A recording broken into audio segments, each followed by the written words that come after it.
Radio, I'm Christina Onnested. The United Nations says the death toll in Ukraine is thousands higher than the official figures. The head of the United Nations Human Rights Monitoring Mission in Ukraine, Matilda Bogner, says most of the deaths have been by explosive weapons with a wide impact area, such as missiles and airstrikes. She says they're also investigating credible allegations of torture and executions by Ukrainian forces against Russian soldiers and affiliated groups invading the country. Speaking before the European Union, French President Emmanuel Macron urged continued support of Ukraine against Russia's invasion. L'Ukraine aujourd'hui se bat bien pour cela. Ukraine is taking all the risks. Therefore, we have to build a new political, not just a legal form, the Council of Europe together with the Human Rights Court, which has been shaken up by Russia. But we have to find a political form that makes it possible to keep these values in Europe and to have political coordination with solidarity in terms of security, without doubt. Not the same thing as NATO, but cooperation and solidarity. Cooperation in terms of energy, integration, solidarity within Europe, energy solidarity, in order to be able to move forward together with infrastructure and connections. The U.S. is also continuing its support.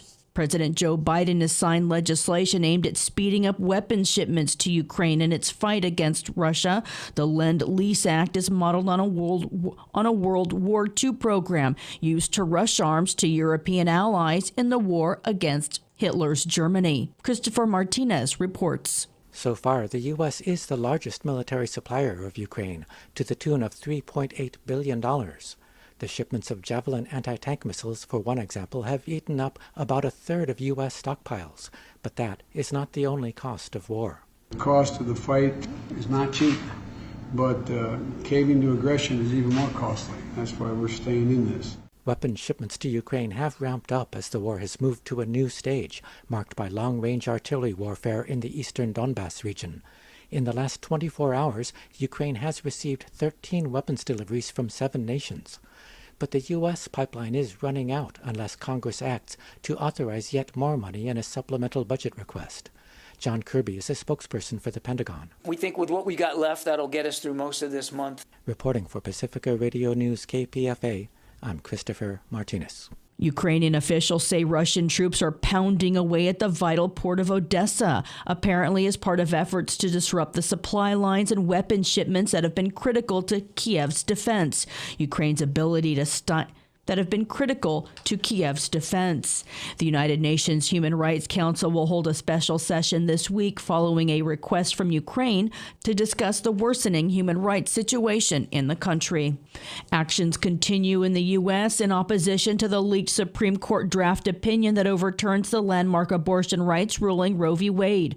Protesters last night held a march and rally outside author of the draft opinion, Justice Samuel Alito's home. Chanting "Abort the court," activists also addressed the right-wing criticism that protesting outside justices' homes is an invasion of their privacy. They spoke to journalist Chuck Modi. Putting his hands in our uteruses, we are here to tell him he does not get to be safe and feel comfortable if we don't. I don't think this comes anywhere near the level of intrusion that he is proposing. I'm not being polite. I'm going to be loud and boisterous, and I'm going down with a fight. The judges should leave us alone, and then we'll leave them alone. That's the end of the story. New York Democrat Senate Leader Chuck Schumer says the Senate will vote on codifying women's access to abortion this week. The U.S. is calling an emergency meeting of the UN Security Council Wednesday following North Korea's latest test of a ballistic missile that was likely fired from a submarine.